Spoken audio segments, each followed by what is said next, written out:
Duel 2. All or nothing. Octodabilo. Hello? Hello? Oops. Hello? Hey, oops, wrong button. Sorry, this one. Hey, what's up, everybody? Hi, how's it going?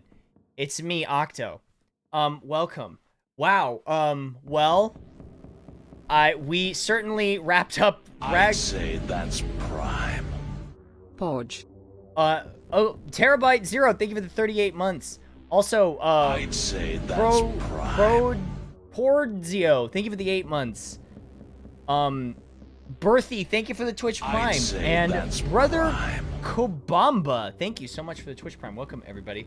My shirt's a mess today. Welcome, y'all. That was an interesting session. I think that session comes just after the one where we made Chadria in terms of like what Shattered Crowns is about. Like what our dynamic as a group is that. That is literally what it is. It's like everybody being goofy and then all of a sudden a really heartfelt, important moment where we have to be serious and everybody's kind of quiet for a second and then they're like and then they're like that. Welcome. Hi, everybody. Hey, well, hi. Arcadum, thank you so much for the raid. Hey, everyone. Hi. It's fun to play D&D. Jeb!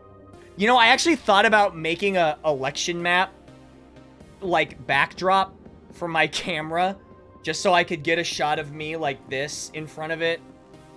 That's such a good emote. That's such a good emote. That's so genius.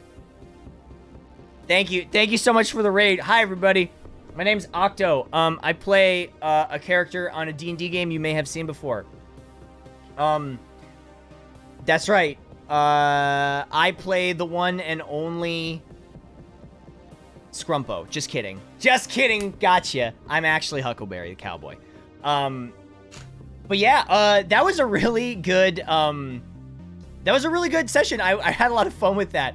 I gotta say, secretly, me as a person, the psychology sessions with Guy are like, I look forward to them every single week.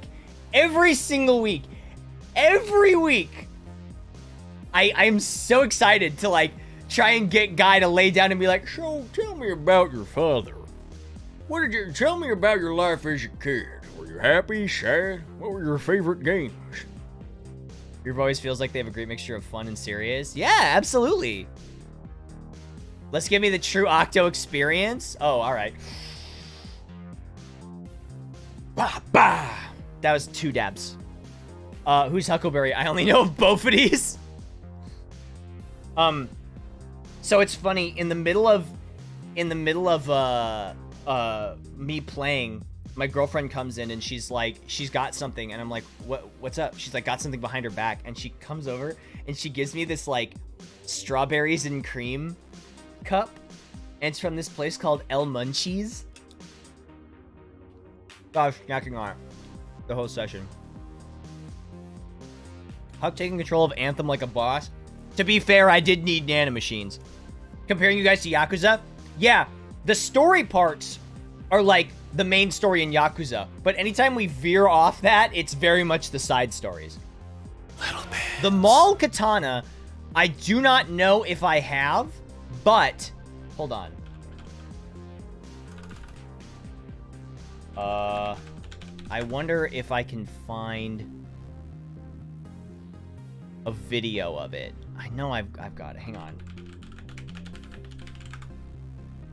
Yeah, wait. Little bit. Hold on. GTG now have fun streaming. Okay. Hey, Zoomatric, thank you for the 100. I appreciate that. Thank you so much. Okay, hold on.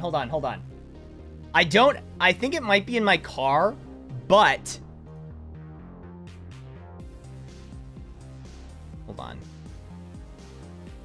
This is the katana. This right here. This is it.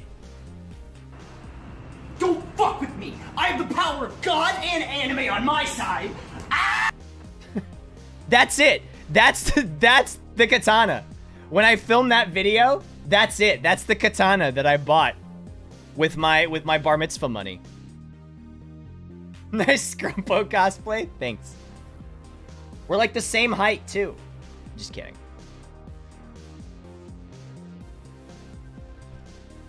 That was so long ago. That was 3 years ago. If you can believe it. That was 2017. But anyway. I'd be lying if I said I wasn't curious about letting Anthem out of the stable.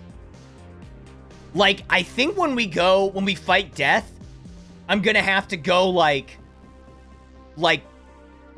full level 3 X Factor mode. Yeah. Oh man, it'll totally be like QB. Oh fuck, what's the Ninetales name again? Kurama. I couldn't remember the Ninetales' name. Yeah. Yeah, full on Doot mode. Yeah.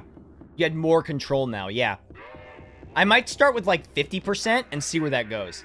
Yeah, QB means Ninetales, but his name is Kurama.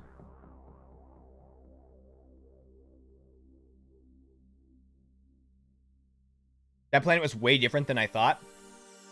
Me too. With a name like Ragdar, I thought it was going to be like a cyber Viking planet. Like Too Human. Little bit. I can't believe I just referenced Shove Too these Human. bits in your mouth. Good session as always. SS20, thank you for the 100. I appreciate that. Thank you. That was a very fun session. I had a lot of fun with that session. Too Human. What? I actually like that game. I actually like Too Human. I can cancel for referencing Too Human. I'll go to bat for that game any day. The shitty games I'll always go to bat for. Too Human, Castlevania Lords of Shadow 1 and 2, and Quest 64. I'll always go to bat for those games. Every time, regardless. Sleepy, thank you for the bits. Hey, thank you for following my channel, everybody.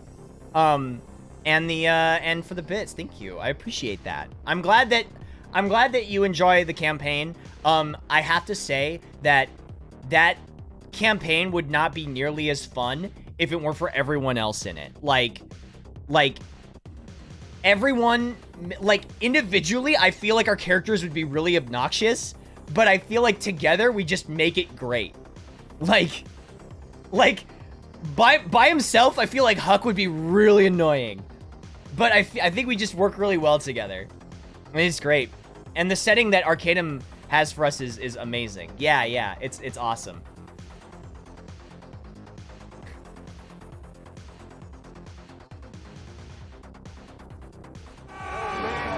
Oh shit!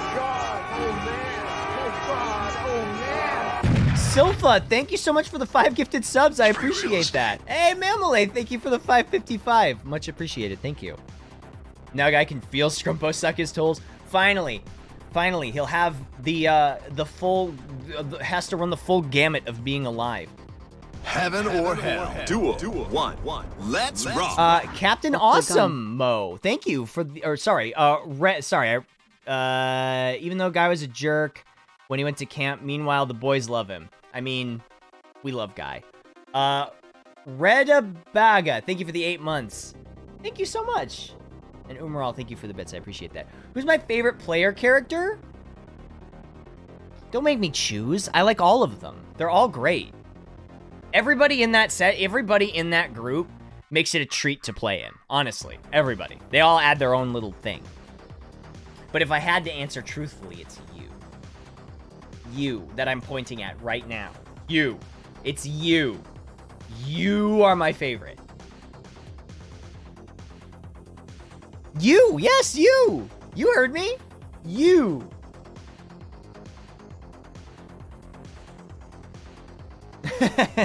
It's true. Listen, I say it because it's true.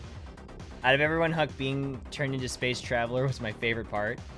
Listen, I'm honestly, anytime anybody, once in a while when I'm playing a game here on Twitch, somebody will come in and be like, yo, I love Huck so much, and that just is like, here. Because I've said this before, but when I made Huck during that first session, I mean the first one, like when we're all going into Mirage, right? I was like, I made the most boring character.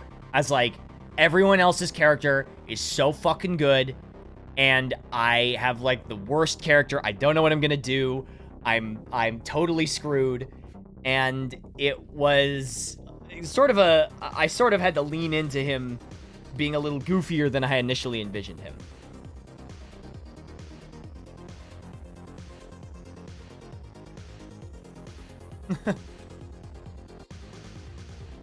I am actually a play chapter in the world of Virum. Hell yeah, then my answer still stands. It's you.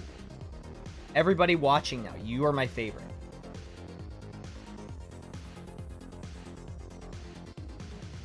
And when you'd like to use that last serum on besides stabbing death?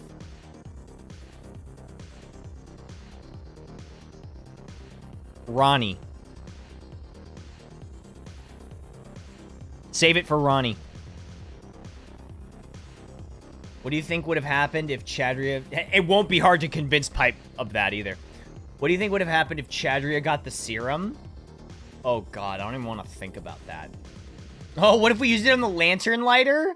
Oh, that would be cute. In its own way.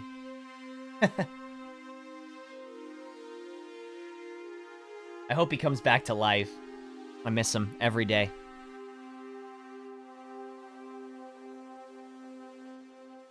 I just want to know what's on Maltos. I'm curious. We still do have to deal with Ronnie, I think.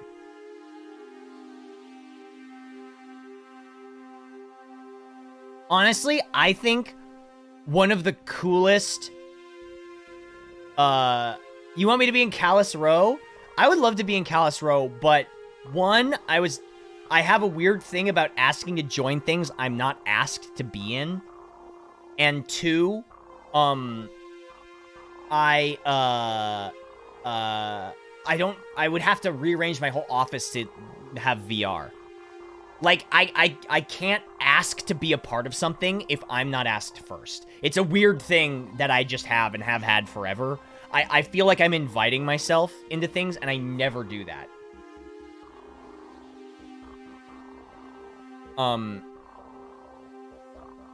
Yeah, I have to be invited in, like much like a vampire.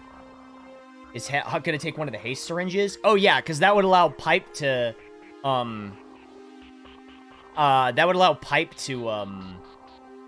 not have to use haste on me.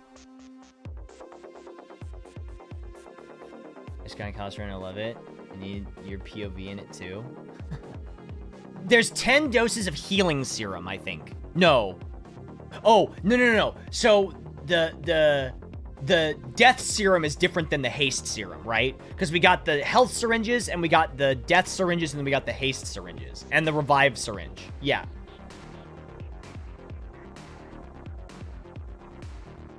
Funds are out there in space effing around. What can I say?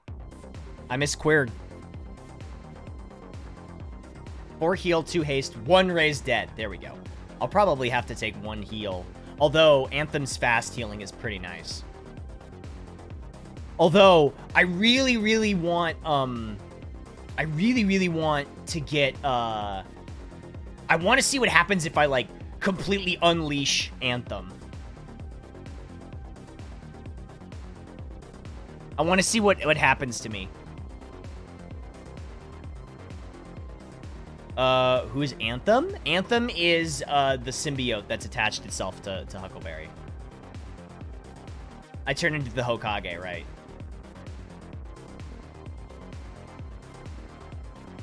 Thoughts on the Violet Comet editing work? What do you mean? In reference to what? Because nanomachines. I think it just means I have more control over Anthem.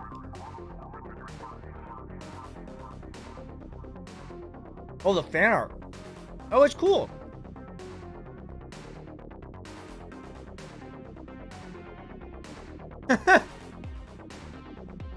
If the nanomachines could be 18 naked cowboys.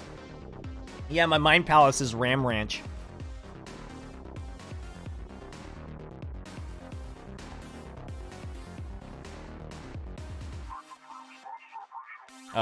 Bethany gets a lot of fan art.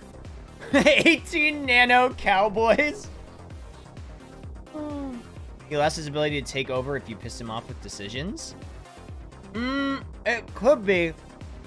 I think there's still a chance for something to happen if, like, Huckle Cherry fan art got skipped.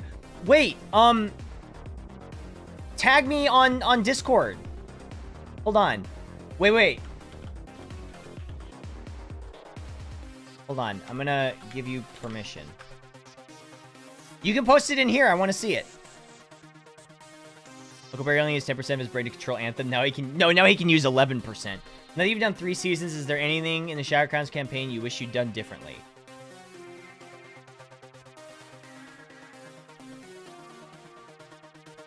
Yes, but don't tell Baru. I wish I would have tried on the mech armor.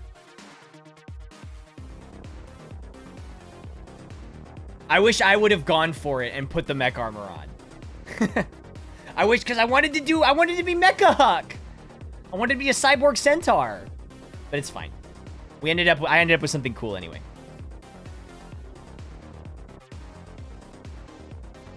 Oh, the monkey's paw. That too. I kind of wish I handled the monkey's paw different. Don't tell on me. Don't tell on me, chat. Flesh baby armor is better. Yeah, that's true. I am happy with that. Ah, crap. I think the permit wore off. 1 second.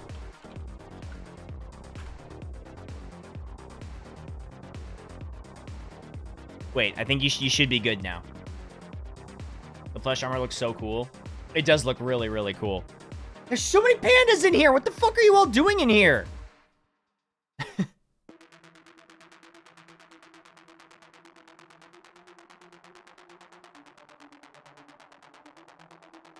Car haven't gotten power up. Are you kidding me? He got Bethany. Bethany is like another character. I don't care. I love it. It's great. Bethany might almost be stronger than Huck in combat.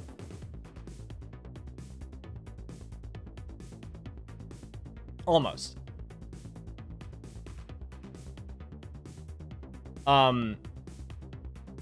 Yeah, a free grapple and pummel. That's insane.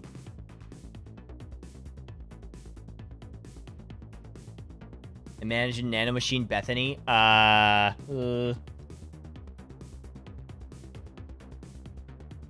Did you inject her? No, but we have more doses of the serum. So... Could have been mechanical flesh baby armor Huck. Well, I have to give other people in the group something. I can't just take everything. I can't just take all the stuff. I really honestly wish I would have gotten a better... I saw it. I clicked on the art. I wish I would have gotten used the babies to maybe make a weapon instead of the armor. The armor is cool, but I would have liked a super flesh halberd. That would have been sick.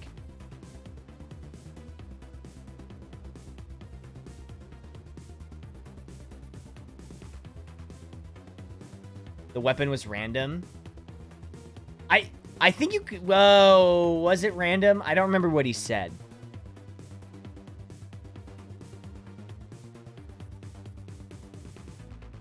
One baby armor, one baby weapon. Have them work together. But think about it. Super baby armor.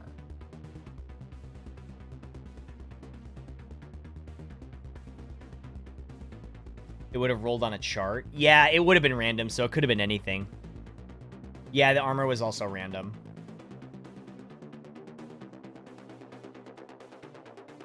It's like a flesh axe in the Tearing Veil campaign. Oh, sick. Cool. I mean, to be fair, I'm still using the same weapon from episode 2.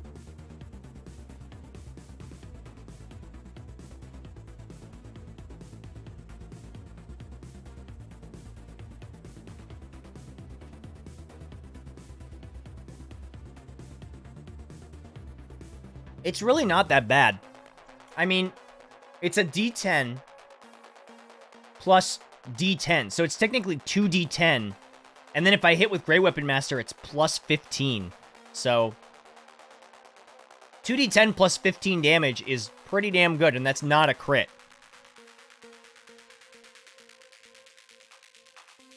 Well, the plus 10 is from Great Weapon Master. So it's normally plus 5. Needs to be upgraded to plus 2. Yeah, I would like a plus 2. Weapons don't really scale in 5e like in Pathfinder. Does Huck get anything for level 10? Yes, I get 2 more maneuvers, which I actually need to pick. I have no idea. Oh, I need to retweet this because this picture was fucking sick. I need to pick 2 more maneuvers? Hold on. What maneuvers do I have again? Let me open up my character sheet. I have menacing attack, trip attack, riposte, precision attack, disarming attack. Yeah, I was really... And my superiority dice go up to D10s. That's the big one. The fact that my superiority dice are now D10s instead of D8s is pretty good, which means now I can roll D10s for adding to precision attack rather than D8s.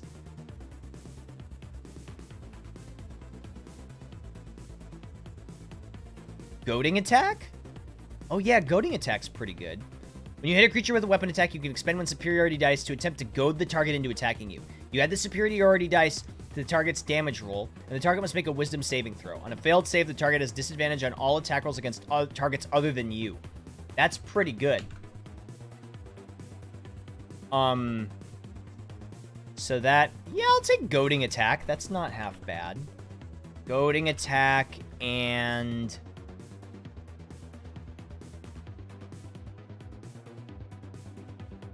Oh, I think I was going to do bait and switch? Unless this was from Tasha's. When you're within 5 feet of a creature on your turn, you can expend one superior dice and switch places with the creature, provided you spend at least 5 feet of movement and the creature is willing and isn't incapacitated. Oh, it is? Okay. So he hasn't approved that one yet. Maybe...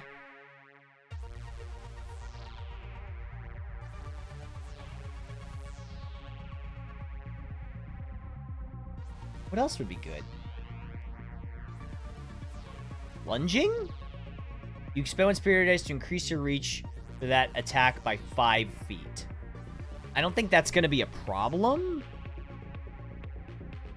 5 feet, it's not that useful.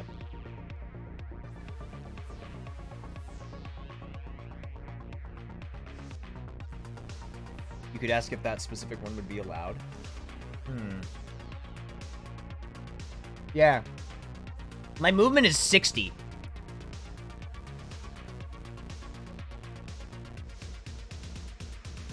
You get 15 feet of attack distance. I mean, I suppose, but I've never had an issue getting to an enemy. I mean, I move so fast that it doesn't matter.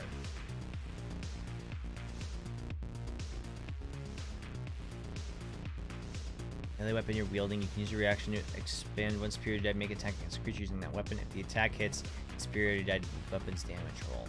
Well, brace is basically just the polearm master feature.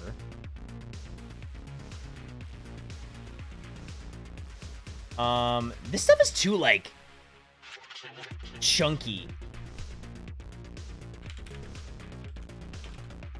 This music is too chunky. Yeah, here we go. Want something more and more upbeat. Commander Strike, maybe? Commander Strike would be nice for Scrumpo. What do you feel you've been lacking in combat? I mean, just accuracy, but that's why I have precision attack. Oh, Feint is pretty good, actually. You can expend one superiority dice and use a bonus action on your turn to Feint. Choosing one creature within 5 feet of you as your target, you have advantage on your next attack roll against that creature before the end of your turn. If the attack hits, add the superiority die to the creature's attack damage. So I give up my bonus attack, but I get advantage, which is actually worse. You never want to give up an attack. You never want to give up an attack for advantage. That's not worth it.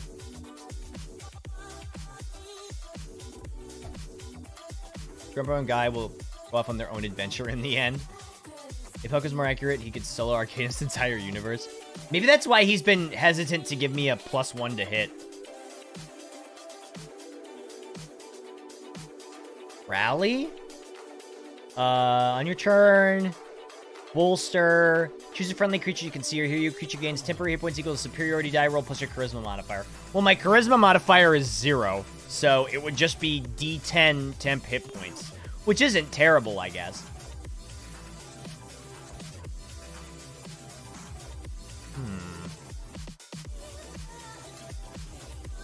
Maneuvering attack? Maneuver when your comrades do more damage. Use superiority to attack damage roll, and you choose a friendly creature that can see or hear you. Creature uses its reaction to move half its speed without provoke. Ooh! Maneuvering attack! This is really good. This is really good.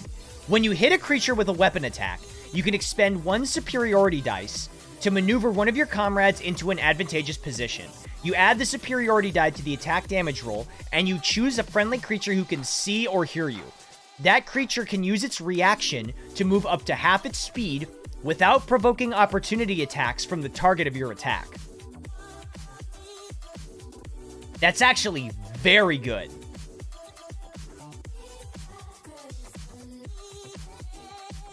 Huh. Interesting. Okay, well, I'm gonna put that on my character sheet, but temporarily, I'm gonna put an asterisk just to remind myself that maybe I want to keep that.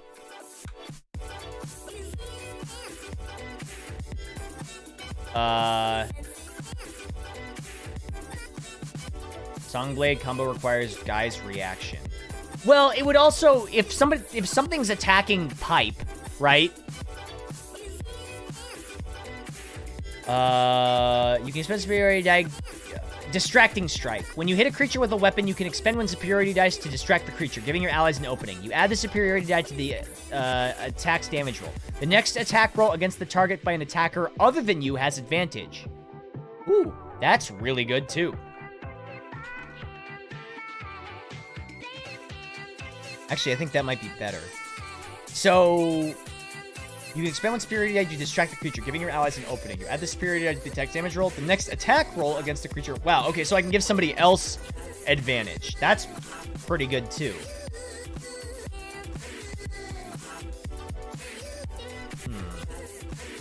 Yeah, that would be really, really good. It's basically Guiding Bolt for fighters, yeah. But, in my opinion, it's probably kind of better because you don't necessarily, Because here's the thing. Guiding Bolt, if you miss, gives you nothing. But superiority dice, you can choose to spend them if you hit. What reactions does Huck have to use? A lot, actually. So, some of the reactions I have are Polar Master, which is if an enemy comes within my threat area, I get to make an opportunity attack. That combos with Sentinel, obviously, which makes it so that if they get hit by an opportunity attack, their speed drops to 0. So, and since I have reach, when they enter my threat area, they just stop moving. Then, I've also got, Ripazetti, I think? Did I take? Yeah, Ripazetti. When a creature misses you with an attack, you can use your reaction to expend 1 superiority die to make a melee weapon attack. Yeah, it's just another... When a creature misses me, I can Ripazetti and make an attack. Everyone is victorious and the Herald is defeated. How would Huck take being an immortal lord of flowing water with the rest of SC, reigning leave forever? He would look after it as its lawful sheriff. Sentinel is amazing. It's even better with Polearm Master. Sentinel is incredible.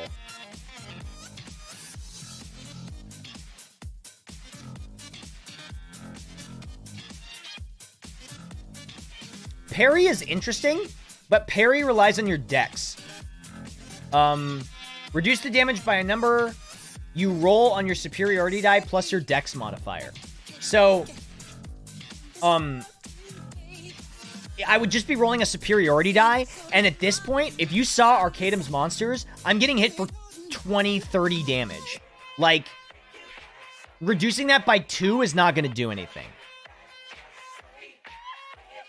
Like, if I roll on average, I think it's going to be like 5 or 6. That's not going to help me that much. And I'd have to use, for it to work, I'd have to use it every time. Do I have pushing attack? No, I don't. When you hit a creature with a weapon attack, you can expend with superiority die to attempt to drive the target back. You add the superiority die to the damage roll. You must make a saving throw. Push the target up to 15 feet away from you. I don't want that, though. Hey, what's up, Bobber? How's it going? I don't want the creatures away from me. I want them close to me. Ends justify the means. You view Huck as a lawful character? Here's the thing. Yes.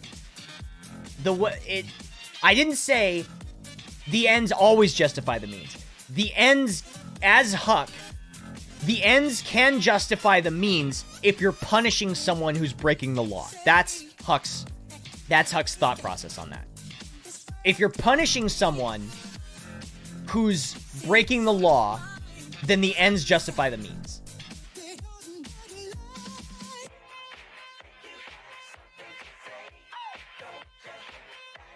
Well, Huck is lawful neutral. That's his alignment. If you're taking feats, Heavy Armor Master is really good. I don't get a feat at this level. I think the next feat I get is 12? Pushing attack is good to keep enemies from getting 5 feet close. Well, I mean, here's the thing. I have Sentinel. So if I hit somebody with my opportunity attack, then their movement drops to 0. They stop moving. Oh, somebody asked if I wear heavy armor. I guess I wear flesh armor. I don't know what it counts as.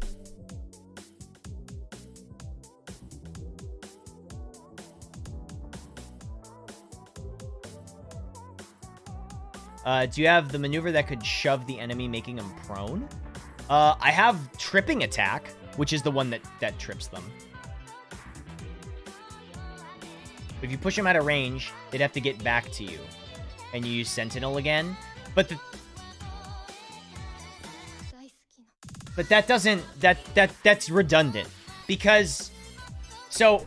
Okay, I can't believe I'm going to open Microsoft Paint for this. Hold on. Let me show you at least the way I'm understanding it, right? Okay. So... Here's Huck, right? Here's the enemy. Actually, this would be easier in Photoshop, but it's fine. So, enemy enters my 10-foot threatened range, right? Enemy enters here and gets hit by my attack, which is Polearm Master. Polearm Master triggers once they enter 10 feet. I hit. Sentinel triggers off the hit. His movement drops to 0. So now he's stuck there. He's stuck right here. If I pushed him, I couldn't attack him without moving. Basically, once the turn comes over to my turn again, I'd want to be able to hit him again. And then I could move him away. And force movement doesn't trigger opportunity attacks. It's in case you missed and get 5 feet close to you. I mean, yeah, but I don't mind being in combat with him. I don't mind being close up. Polearm Master and Sentinel is just like gravy. It's just like extra attack. Even if they are close to me, I don't mind. Like, I can still just attack them. On your turn, you can use it, though, to force another attack of opportunity? Wait, use what? Oh, the pushing attack? Push attack on your last hit in your turn, so they have to proc... Has to proc Polearm Master sent to reach you. If someone goes through 10 feet range 5, you can push them back to 10 feet. Try to get it 5 in their turn. Interesting. They do have to make... Although the problem is... I think they have to make a strength saving throw. So they have to make a strength saving throw. And most things are really strong at this point. Yeah. Most things are really strong at this point.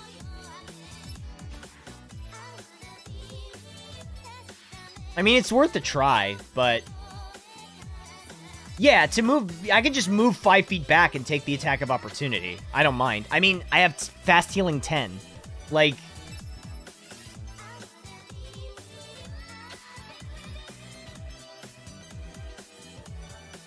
Looking forward to the death fight? Yes, actually. Just push death. Yeah, just push him back, you know.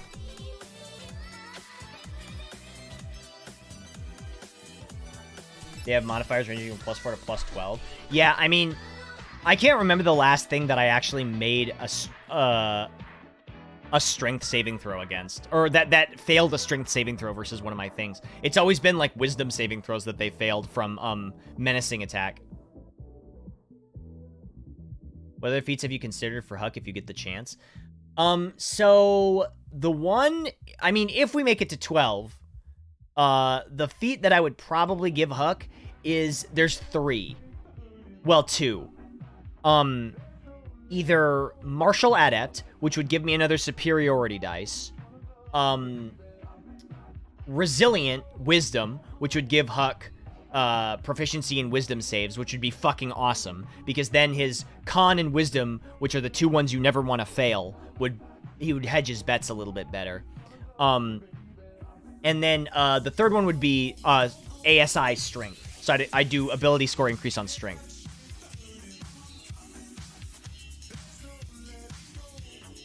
What's my favorite D&D class? Scion. I really like Scions. I think they're awesome. You guys will get 12 from beating death more than likely. Plus wisdom is always good. Yeah, I would probably do resilient wisdom. How many superiority dice do I have? Currently, I believe I have 5. Let me double check.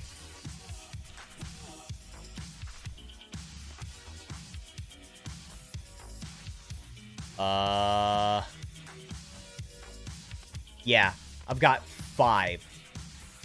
So, how big is Huck's PP? Use your imagination. Give me enough bits and I'll tell you. Anyone have that whole person party? Highly unlikely to work, but that can help bring the pain. I think, Baru should be able to take it at some point. If Anthem is considered heavy armor 12, you could get heavy armor master. That's not worth it. Trust me, that's not worth it at this point. As good as that is, that's not really Huck's character type. He's more of a damage dealer. Would you ever grow a ZZ top beard? The problem is, once my beard gets past this length, it gets really, like, frizzy, and it splays out. So I like keeping my beard shaped. Yeah, most attacks these days are going to be magical, so it's not worth it. Yeah, I mean, and the thing that really sucks is I can't really use my tail attack or my mouth attack. Like, there's no point. Like, they're really cool attacks. I like them a lot. It's always better to use the polearm. Like, 100% of the time. Sucks you can't get any of the new Tasha feats. Slasher, Piercer are pretty sick. Damn. The mouth grapples? Yeah, I mean, it does, but still. All that does is... All grappling does is, makes their movement 0, I believe.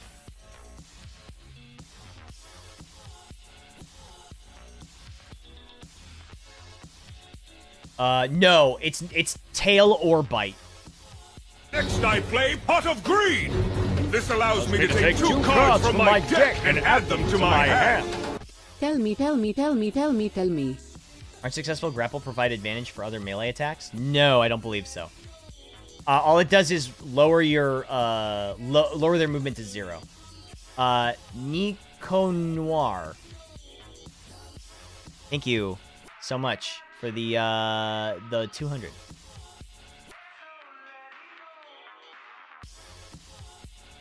Advantage is restrain. Yeah, restrain. Yeah, grappling is really bad.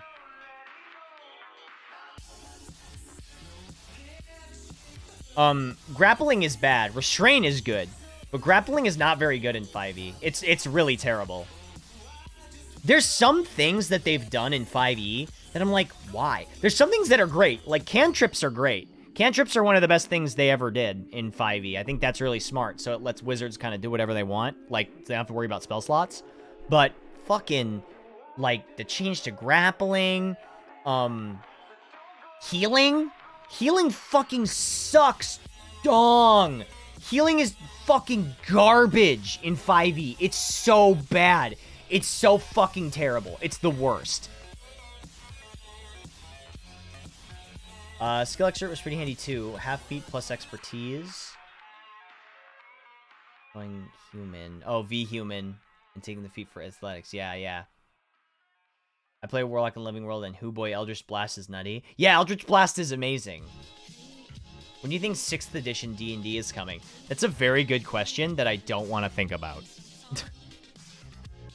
That Studio Healing be so busted overpowered. And they likely wanted to break the mandatory party healer thing. I mean, I guess. I don't know. I thought they did healing great in 4E. I don't know why everybody fucking dunked on 4E. I thought 4E healing was really smart. I made a wrestler character that's probably the only time I ever took grappler. Yeah, isn't there like a grappler feat? I don't even know what that does. I think it just makes it easier for you to grapple. 4E was too much like a video game. But, I mean, you could still RP. You could still RP. There's no rules against RPing. There's no rules. You RP exactly the same. Like, even if the fighting felt like a video game, the fucking, I mean, RPing is still there. 4E combat in general is actually really fun. It took longer than 5e from my experience. Yeah, we actually ran a house rule where all the creatures had like 4/5 of their HP, and it felt perfect. The problem was that a lot of the creatures' HP was way too high in 4e. Why is healing so bad in 5e? How is 4e or Pathfinder? So in 4e, the way it worked, I've explained this a few times, but I'll explain it again. You had what were called healing surges. And you had a number of healing surges based on your class and constitution modifier. And a healing surge was a percentage of your total HP. So it was like, was it a fifth or a fourth? I can't remember how much it was. But it was a percentage of your max HP. So, what a healer would do in 4e is it would cast a fourth, thank you. It would cast a spell that would allow you to spend a healing surge. So it'd be like, for instance, healing word or whatever the cleric one was. It was, you would use it and then that character would spend a healing surge. So it's like you get a set amount of HP back. Certain classes would let you add things to them. Like, I think clerics added like a d6. So it'd be like, you spend a healing surge and you roll the d6. 3 extra HP on top of that. Yeah, so it's basically like your healing hit dice. But you never had to roll for the healing surge. The healing surge was always a set amount. And it was basically just like, okay, now you don't have to roll healing word 1d4 and heal, like, what, 1d4 plus 2? It's like, oh, great, I heal you for 3 hit points. Cool. Why do people hate 4E so much? Because they hate change. A bunch of fucking nerds hate change. But it's fine. It's fine. Everybody had different preferences. I just really liked 4E. I liked it a lot, personally. And okay, I'll say this. There were legitimate gripes. There were legitimate gripes with 4E. But the other thing that was really cool about 4E is there were like 50 races to pick from that were all really unique. And so many classes. It was crazy. It was nuts. There's so many things to pick from. Warforged, what was it? Fucking Shardmind, Devas. I mean, you can break the mandatory healer roll in other ways. I enjoy what Starfinder did to avoid the healer role. They learned heavily into the movie hero idea by giving you stamina that kind of acts like temporary HP. You can always have at the start of the day. You can be refilled by taking 10-minute rest and spending your healing dice like resources. Yo-yo have stamina going up and down. Interesting. Yeah. I do have to say, I've had new players drop into D&D and pick up 5e the easiest. Oh, yeah. I mean, 5e is easy to pick up. I think 4e was easy to pick up, too. The Devas in 4e were so cool. Devas were beings that had lived, like, hundreds of lifetimes and kept being reincarnated. And they had a counter ability where they could add I believe it was a D6 to any roll, any D20 roll that they made. They could just use an encounter power to add a D6 to it. And there were feats you could take that would increase it to like a D8 and then a D10, which is pretty dope. Thanks for the great game, Octo. Great talk. I want to make a glaive fighter, so I took some notes. Hey, awesome. I hope you have fun. Polar Master is dope. It's super cool. But yeah, so Devas were sick, and there was actually a prestige or an epic destiny for them that was like you could take other racial bonuses as your character. So like you could take any feat that was racial exclusive and then take it as a Deva, because it's like you've lived thousands of lifetimes over and over and over and over and over and over again. So like you could take a halfling feat or an elf feat or a wizard feat. You could take like any feat that was class specific. It was cool. It was cool. I love 4E. I could gush about 4E forever, but whatever.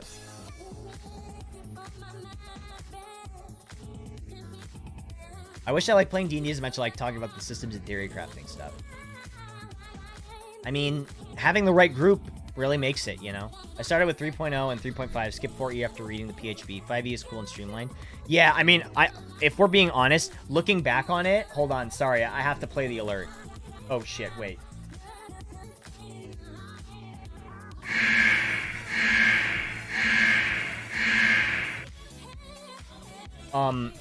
I think 3E is a mess. Looking back on it, 3rd edition is a fucking mess. It's a mess. It's just 3E. Just 3E. I didn't touch 3.5. But 3E is a fucking... And I played 3E. I played 3.0 a lot. A lot. I played a lot of 3rd edition. A lot of it.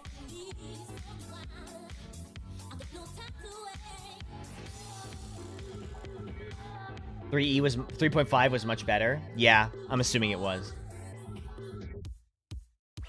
Didn't they try to have facing in combat in 3.0? There was flanking. How much Pathfinder experience do I had? I played 1 session of Pathfinder, and it just felt like 3. It felt like 3rd edition. But that was years ago. That was 9 years ago that I played Pathfinder. I had to look at 3.5, and my head was spinning by trying to follow some of the numbers. Yeah. I touched on 3.5 a little bit, but Pathfinder improves a lot on 3.5. That's cool. Pathfinder is like 3.5 on steroids, but the lore is so good. Okay, that's cool. I remember basically... Okay, so my issue with 3 is that... Okay, my biggest issue with 3 and 3.5 from what I've read a little bit is, except for role-playing reasons, there's no reason to play a martial class other than fighter.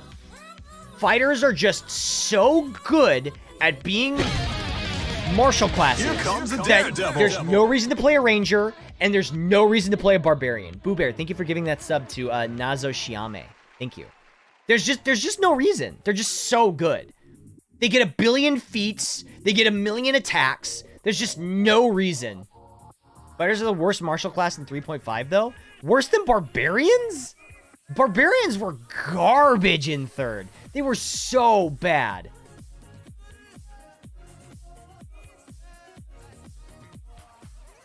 Rangers have sucked and still do, which is so funny to me because Rangers are the best damage dealer in 4th edition. They are cream of the crop, like no contest, best damage dealers in the game.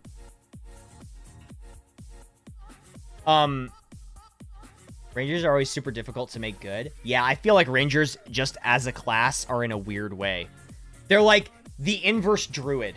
Because, like, druids are mainly casters, but they have a little bit of fighting with their wild shape.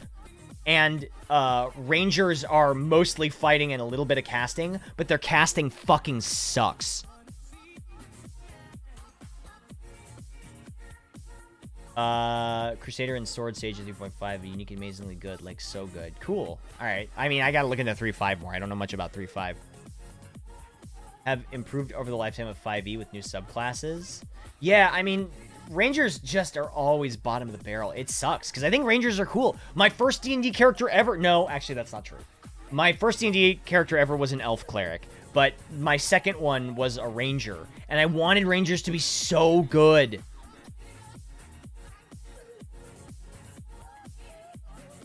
Opinions on Ranger are either be fighter or ranged fighting or rogue with ranged fighting. Yeah, you're right on the spell list. They need better. Yeah, their spells are just not good. Their spells are just bad.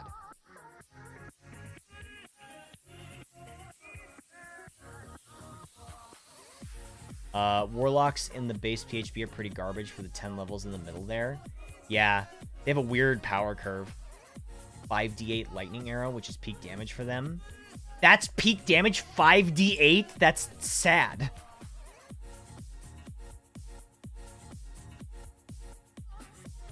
Having druid spells, need to give them ranger-specific abilities. Don't paladins have unique spells for them? Why can't rangers have unique spells?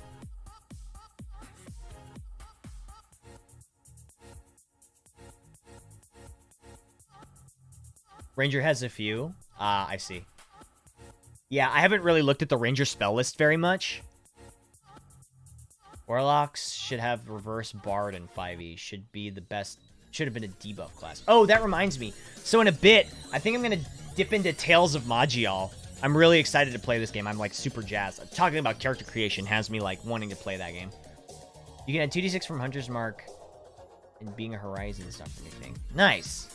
I enjoy the opinions on Pathfinder 1, which is why I went over to Starfinder. Oh, okay, cool. Starfinder. I've never even heard of that. What's my favorite class? In D&D? I haven't tried Caves of Kood yet.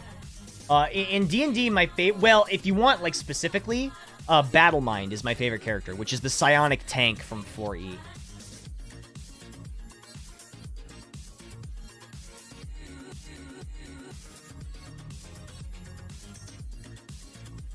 Starfinder. I've never even heard of this. Let me look it up.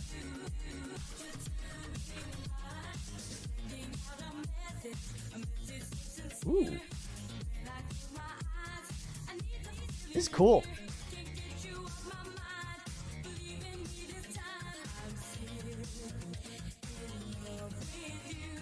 Starfinder is science fantasy child of Pathfinder and its middle ground of 3.5 era rules and modern rules, I think. That sounds cool. Nice. Tome is sick. Make sure you have the recommended pathway on another monitor. Well, that's no fun. I gotta figure it out myself. Started trying stuff for Pathfinder 2 and Starfinder to set in space. Nice, that's awesome. If you like that, you may also try some Shadowrun. I've never really dipped my toes into Shadowrun, although it does look very cool. I always wanted to make I remember my friend told me about a character he had in Shadowrun who was a troll that had an ice cream truck with a machine gun in the back of it. So his friend would drive the truck around and he'd kick open the back of the ice cream truck and shoot the machine gun out of the back of it, and I thought that was sick. And that made me want to play Shadowrun. 3.5 is intensely deep, though, as far as character options go. What you can make. There's a lot of silly classes, too, like Cancer Mage. Oh, God. I do want to run a vampire game. I would love to run a vampire game. Or an L5R game. Have you ever played the TMNT RPG? Yes, I have. And I have a great story about the TMNT RPG. What is it? Mutants, Monsters, and Other Oddities? What's it called? Hold on.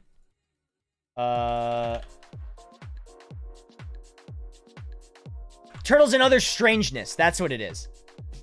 Yeah. Teenage Mutant Ninja Turtles and Other Strangeness is the RPG.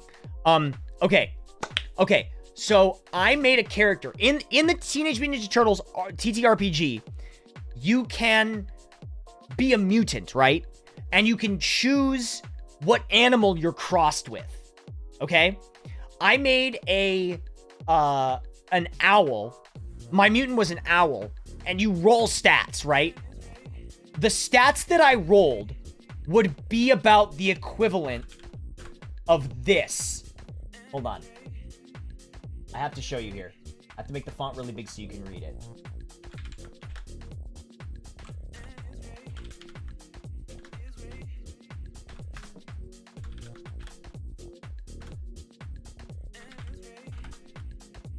Hold on. Let me switch over to...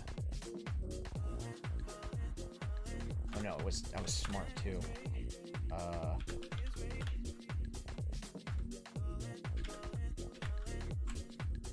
These would have been... This is about the equivalent of what my stats would have been in D&D. I rolled, like, god stats. Like, literally nothing below a 16. I can't remember what the exact stats were in the game, but this is essentially what my stats were as that character. It was totally random. I was rolling dice, not loaded dice, in front of everyone. And it was like, max stat. Like... 2 below Matt. And I was just this fucking owl, dude. It was great.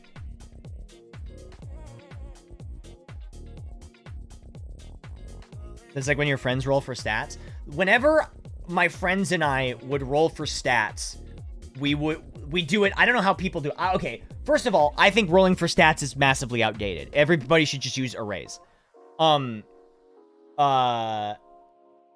just mutate yourself to be massive and it makes you stupid. I think rolling for stats is outdated. But the way we always did it, if we were gonna roll for stats, is we would do 4 dice, remove the lowest, and then you do that 6 times, and then you can assign those numbers however you want. And then you do that 3 times. So you have 3 columns of stats. 3 columns of 6 stats. 18 numbers. And you can pick one column and use those numbers for your stats. And you can assign those in any order you want. Or... How much do I have to pay you to play the Tingleverse, the official Chuck Tingle tabletop role-playing game? $7,000. Thank you, Boo Bear, for the 100 bits. I appreciate that. Or you roll 5 dice and then remove the lowest 2. And then you do that 6 times, but you only get 1 column. So it's basically like you would either get... Hold on. Here we go. You would either get, like, I don't know, 14, 13, 15, 17, 16... And, these are, like, really high. 11, 5, 6. And then, you know, same thing, right? And then, you know, like this. So you'd either get... You pick one of these columns. These are, like, really good stats. 6. 114. Right, and then you get 3 of these columns, and then you could pick one of the columns and be like, I'm going to use this column and assign them in my stats. Or, oops, you get 1 column of 5d6, drop the lowest 2. That's how we used to roll for stats. 5d6, drop the lowest 2. That's a gamble I'd take. Yeah, I think that I always did 5d6 if we rolled. Do I have 5d6 around here?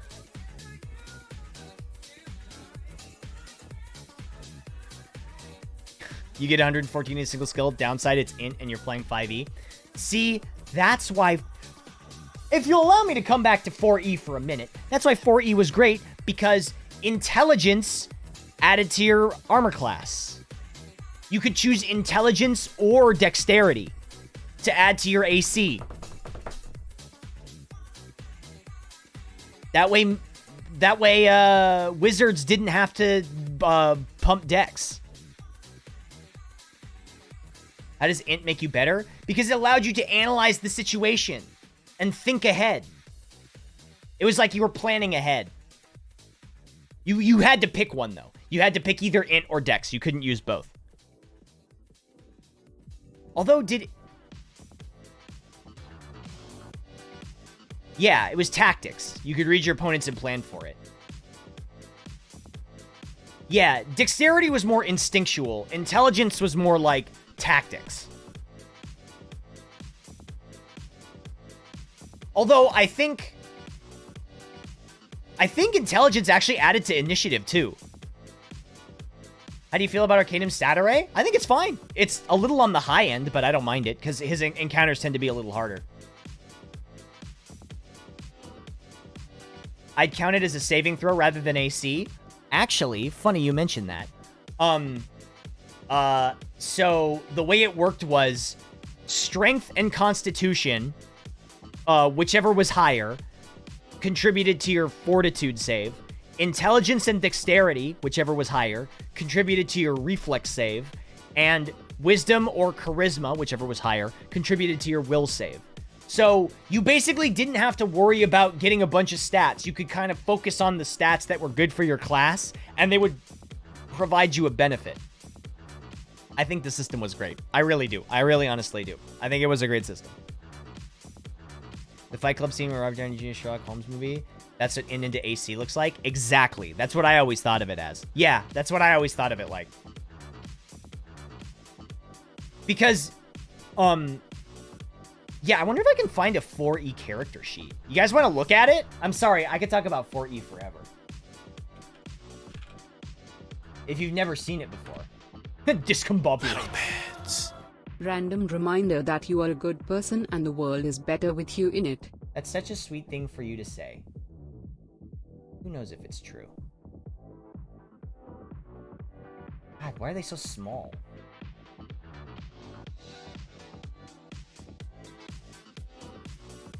Ah, here we go. Okay, so let's take a look at this. Just make a new game. Okay, so, okay. I don't know if you guys can see this. Hold on. I gotta make it a little bigger. Can you... Oh, that's fine.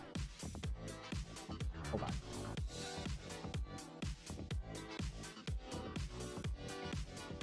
There we go. Okay.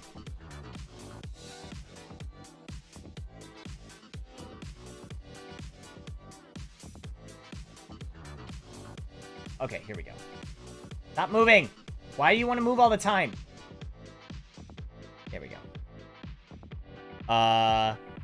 Insert initiative variance for AD&D. Everyone declared what their general intuition was at the start of the round, and then rolled initiative. Higher intelligence characters got both decide and roll their initiative after people, and super smart monsters were explicitly aware of initiative order and metagame concepts. That's true. I did play a good amount of AD&D, and that is how it went.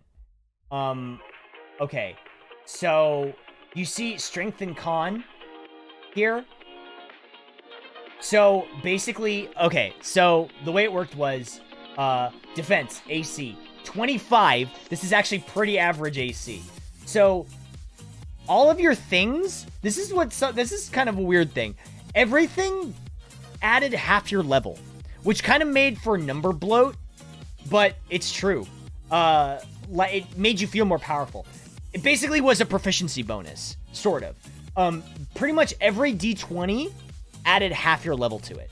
So your AC was 10 plus half your level. At level 1, it would be 10. Armor/ability.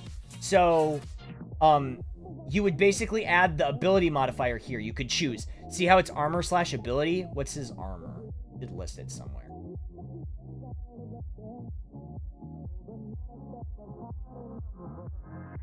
I can't find where they're on.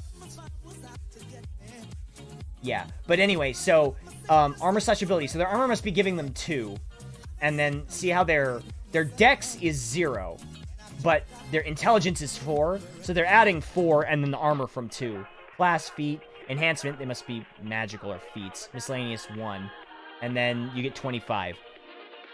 What's their class? Warlord. Ah, they're wearing plate armor. Oh! They must be wearing plate if they're a warlord. Okay. But anyway, so same thing for Fortitude. See how Strength, the ability modifier, is 4? And their Con is 2, but they're adding 4 to their Fort save? That's because they're using Strength. Because, see, they group the stats by 2s. Strength and Con, Dex and Int, Wisdom, Charisma. And then on the sheet, it lines up. I don't know if you can see that. But, so Strength, he's using his Strength ability mod to make his Fortitude defense better. What's this about 4E's combat being too long and limiting?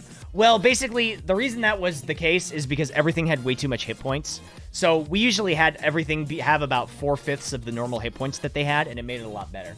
Same with Reflex. His intelligence is 4, so he adds 4 to his Reflex save. And then Will, his charisma bottom modifier is 2, so his ability score on Will, he gets +2.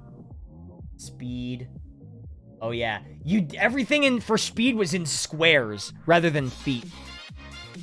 So his speed was just 5, because that's how many squares he could move. How much health did the average enemy have? A lot, except minions. Minions always had 1 HP.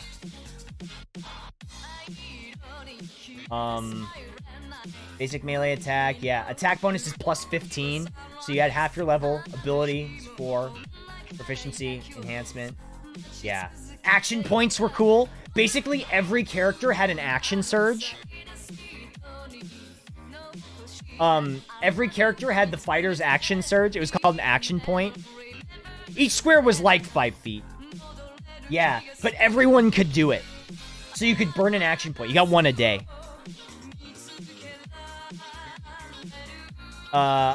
A young white dragon at level 3, I don't want to say 200. Yeah, everything had so much health. Here we go. Okay, so this is where I was talking about healing surges, right? So max HP is 76.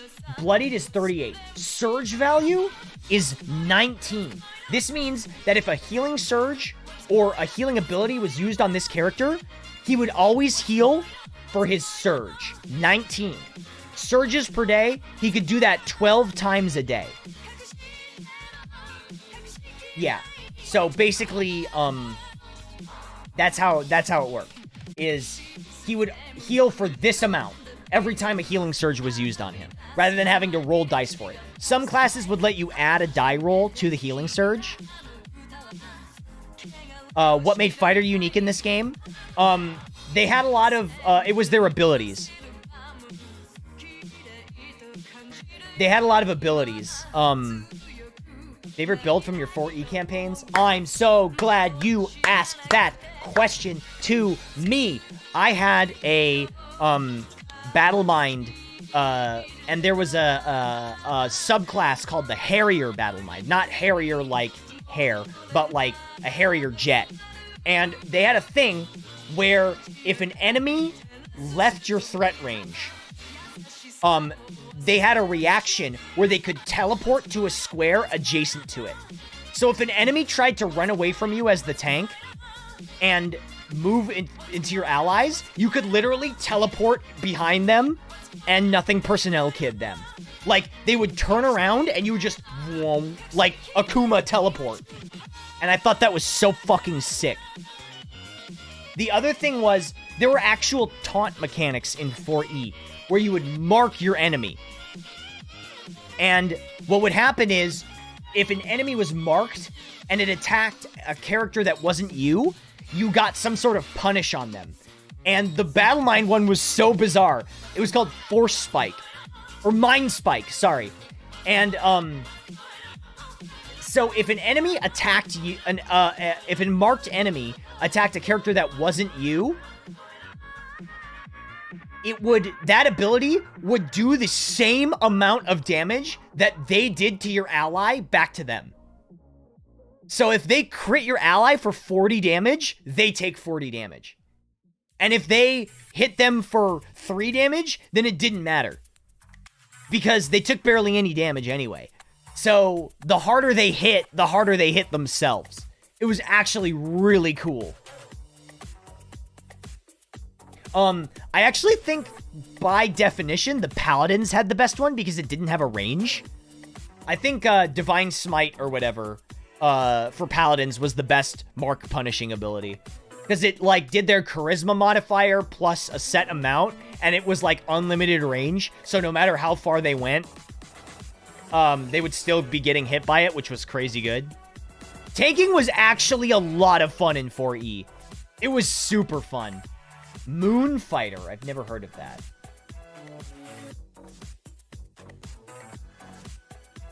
Yeah, let me see. Oh, these are the skills. I actually think there's more skills in this. No. They might be the same. Acrobatics, Arcana, Athletics, Bluff, Diplomacy, Dungeoneering, Endurance, Heal, History, Insight, Intimidate, Nature, Perception, Religion, Stealth, Streetwise, and Thievery. Sword Mage. Oh, Sword Mage was really cool. Sword Mage was the arcane tank, wasn't it? I think it was.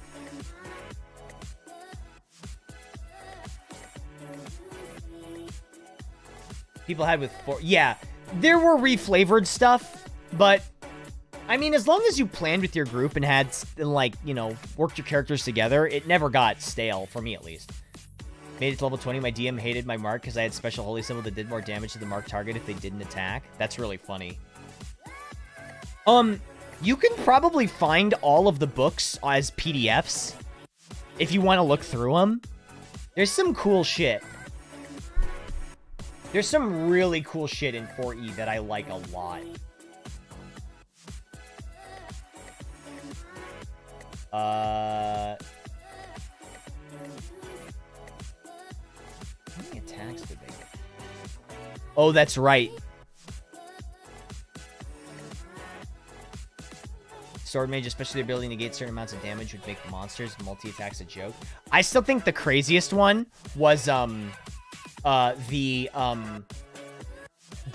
was it? Iron Mind, Battle Mind, Paragon Path, which was, you had an action you could use that would turn your body to iron, okay? And you were immobilized, but an enemy that attacked, anytime an enemy did damage to you, you would roll a d20, and on an 11 plus, that attack did 0 damage. Straight up.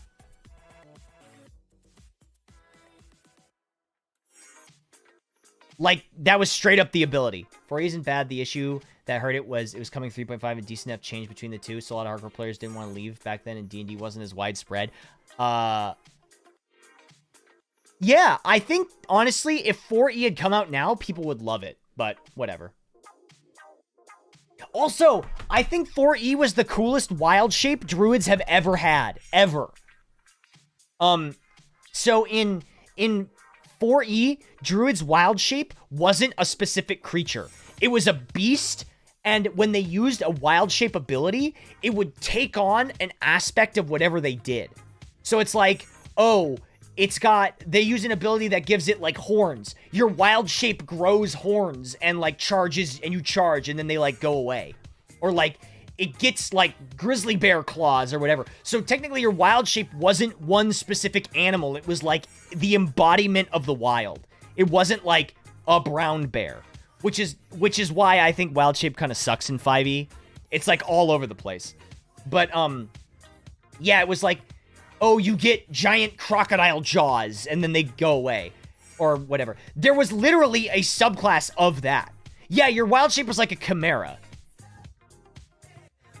It was like every animal together. And when you used wild shape powers, it would change and become that. It was actually fucking cool. It was such a good idea.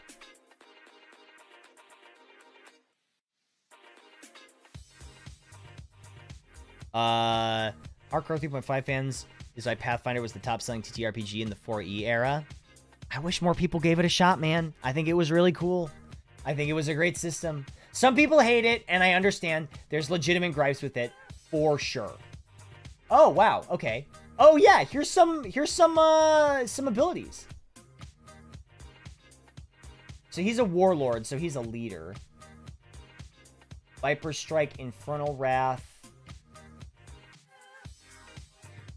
Strength versus AC. One weapon damage plus strength modifier. Increase to 2 weapon damage at 21st. These were the at-will powers. Every class basically had cantrips, which were at-will powers. See, at-will, at-will. Encounter you could use once per encounter. Divine, Arcane, Martial, Primal, Psionic.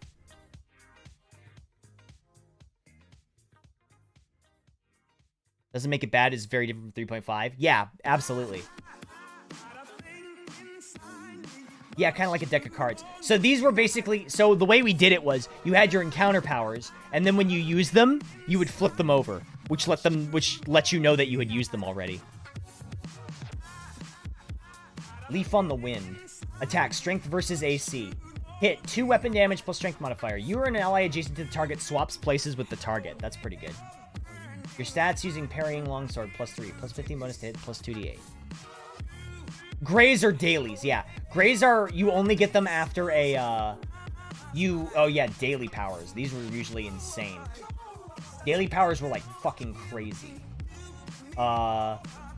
3 weapon plus strength modifier damage, and the target is knocked prone. Every ally within 10 squares of you can move 3 squares and make a basic attack against one of the target as a free action. Oh my god. That's crazy. Listen to this power. 3 weapon damage. 3 weapon damage plus strength modifier. The target is knocked prone. Every ally within 10 squares of you can move 3 squares and make a melee basic attack against one of his or her choice as a free action. Basically, it lets you knock them down and kick their ass. It's literally the JoJo meme. It's literally the JoJo meme. These attacks deal no damage, but not... Wait. These attacks deal no damage, but knock a target prone on a hit. Oh! Never mind. Never mind. That's not how... Never mind. I read it wrong. So you knock them down. You knock your target down. And then every ally within 10 squares can go up and knock their own target down. That's really funny.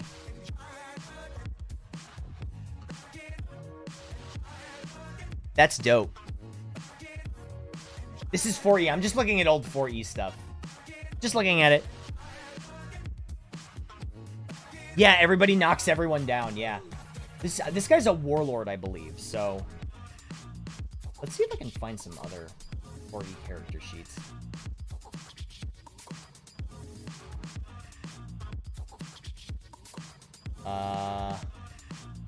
What is this? I'd say that's prime. This guy is... How was that Mimioplasm pop off? That was amazing. I felt so good about that. Thank you, Maj, for the 8 months.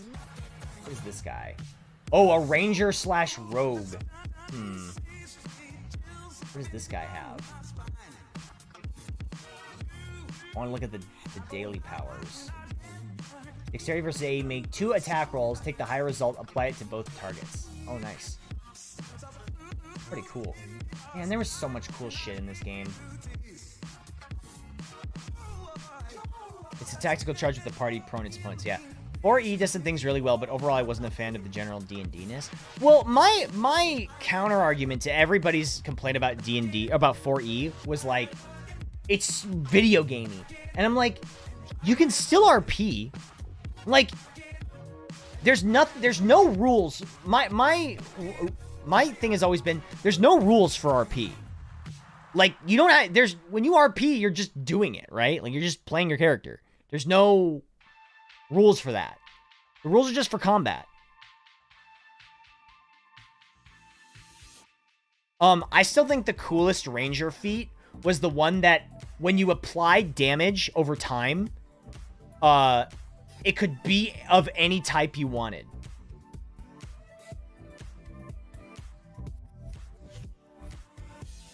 Like, so if you dealt bleeding damage to a creature, you could make it acid or sonic or lightning or whatever. 4E was more combat heavy. Kind of reminds me of Stir's Myriad with how not much utility or talking rolls, like insight, perception, and stuff. And yet people really like watching his streams. Yeah, I mean, hey, that's pretty dope. Yeah, I love 4E personally. I also really like Vampire and Werewolf in the White Wolf games, but I just wish their combat fucking sucks. White Wolf combat is dog shit. I hate it. I wish it was better.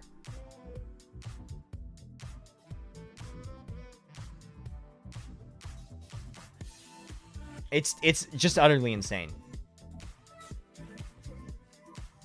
How is Exalted combat to Vampire the Masquerade? Well, Exalted is, like, insane. Exalted is just Asura's Wrath, the RPG.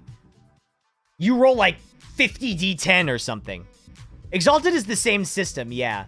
But you're rolling massive amounts of dice in Exalted. So it doesn't make it much better. I haven't played the new stuff. I've only done Old World of Darkness.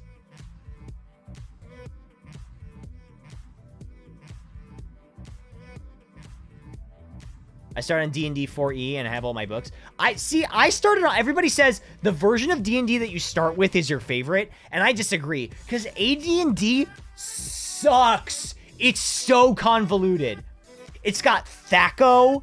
It's got save versus rod and staff. It's got save versus petrification. It's got save versus breath weapon. It's got fighter strength.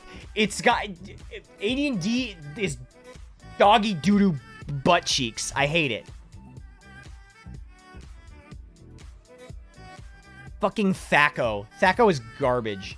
Yeah, AC going... So negative AC is better? Yeah, fighter strength. So sometimes when you made a fighter, their strength would be 18/29 or whatever. Yeah, 1800. Bend... Hey, make your bend bars lift gates roll. 2 D&D had psionic rules that added mental Thaco and... Yeah. I remember that. Because I remember you could have, like, specific mind duels with other people. Palladium Rifts. Wait, is that just Rifts? Hold on. Rifts. TTRPG. Yeah, Rifts! I played Rifts too. Yeah, I played Rifts. I love Rifts. I remember I wanted to play as a Hydra. And I had like 100 mega damage or something as a starting character. And they're like, Hydras don't even have intelligence. And here I am like 12 years old, like, I want to be a Hydra. Didn't 3.5 have like 2-3 AC calculations? I didn't really play 3.5, but 3 just had regular AC. I started with 2E and Starfinder, probably my favorite system. Yeah, 2E is just all over the fucking place. Oh man, you guys want to look at a 2nd edition character sheet? Should we look at this? I think I know where everything is on this still. Yes! Oh my god!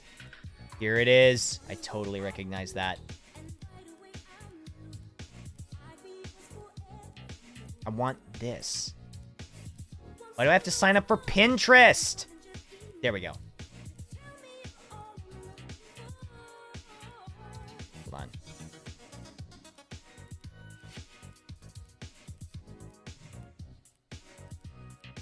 Okay, so do you see? Okay, so strength, dexterity, constitution, intelligence, wisdom, charisma, right? Oh my god, your charisma? I don't know if you guys can see that, but next to charisma, it's max number of henchmen. Your charisma determined how many henchmen you could have. That was dependent on your charisma, and that was a number you had to fill in. Loyalty base, which meant how loyal were those henchmen when they joined you. That was the base amount of loyalty that they had. Wisdom, magic defense adjustment, bonus spells, because that's, you would have to find out how many bonus spells you got from wisdom. Spell fail, that's right, you had a chance for your spells to fail. Spell immunity if your stats were high enough.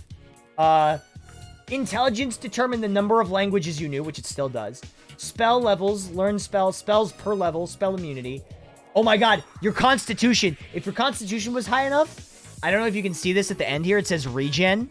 You would get natural regen if your spell level was high enough, or if your constitution was high enough. Was it spell fail for wearing armor? No. If your intelligence was low enough, or your wisdom was low enough, you had an additional spell fail percent. So you are correct. Wearing armor did have a spell fail chance, but if your stat was low enough and you tried to cast a spell, or if your wisdom was low enough, you tried to cast a spell, there was a chance it would fail. above a certain amount, you didn't have that. Dexterity had missile attack adjustment, defense adjustment, strength, hit probability, damage adjustment, weight allowance, max press, open doors. Okay, so weight allowance was how much you could carry. Max press is an overhead press, which means that is the amount that you can push up over your head. Open doors is literally a chance to rip open a door with that strength. And BBLG is bend bars, lift gates, which means that's your chance to open like bars in a bar door and lift gates, like lift up a closed gate, like a portcullis. Yes, that is what those were. Those were specific things that you had. It was insane. Number of siblings, status, liege, patron, movement. Yeah, your base rate, light, mod, heavy, severe, jog, run. Oh, here's your saving throws. So these are your saving throws. Ready? These are the saving throws you had to write down. Paralyze or poison, rod, staff, or wand, petrify or polymorph. Those were the same save. Breath weapon, and spells. So none of this fucking dexterity, constitution, wisdom bullshit. Is the effect paralyze or poisoning you? Is it a rod, staff, or wand? Rod, staff, or wand means, does the spell come from a rod, a staff, or a wand? Petrify or polymorph, specifically those effects. Breath weapon, any breath weapon, you had to make a save. And spells were against spells in general. Oh yeah, adjusted AC. Your AC was modified if you were surprised or attacked in the rear. Weapon combat, number of attacks, THAC0, special abilities. 1989, baby. Yeah, AD&D was fucking crazy, man. I'm telling you. Speaking of making character, what's a THAC0? I'm so glad you asked. THAC0 stands for to hit armor class 0. Back in AD&D, your armor class, the better it got, went down. Meaning, an armor class of -5 was way better than an armor class of 20. Even an armor class of 20 means you, I think, were just completely unarmored. So, yeah, you wanted less armor class. And in order to hit armor class 0, you had to make another roll to see if you can even hit it. So, yeah, that was how that worked.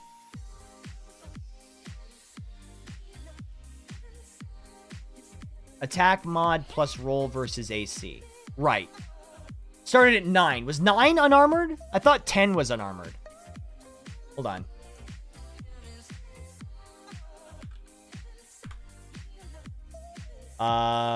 Let me see. There's a table here for THAC0. Yeah, opponent armor. Yeah, 10. 10 was completely nothing. 10 was completely unarmored with nothing. And no dexterity bonus. If you got to make a new a character for a new Virum campaign, what would you be? Good question. I don't know. I thought about maybe a wizard.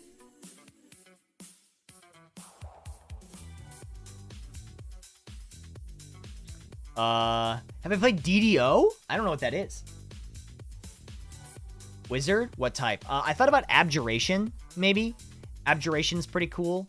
Oh my god. Has Baru been rolling his portents? I don't think he has. I'm literally gonna message him right now.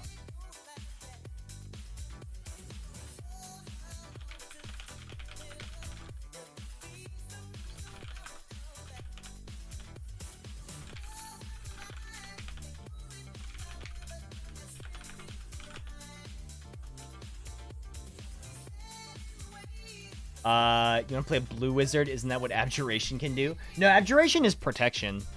Dungeons and Dragons Online. Oh, no, I never played it. Time wizard? Hey, listen. I'm a goblin wizard, alright? I'll protect all of yous.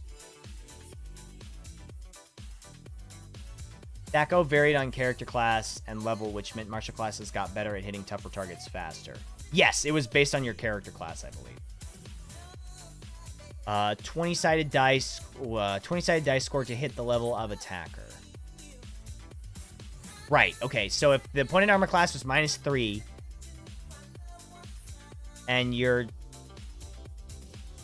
attacker was 15, you would need a 9 or more to hit. Yeah, Thaco was weird.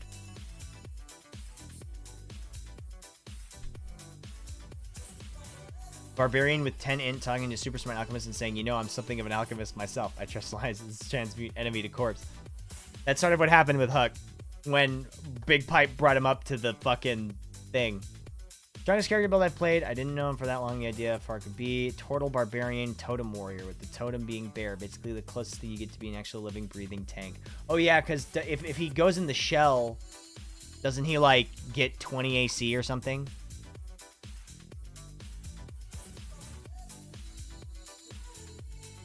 You bought Yu-Gi-Oh! Legacy of the Duelist because of your Yu-Gi-Oh! Memes? I'll take full responsibility for that. 21 AC while in the shell? That's crazy. That wasn't that hard to understand, but nearly impossible to explain to someone else. Yeah, you have to look at a table to really understand it.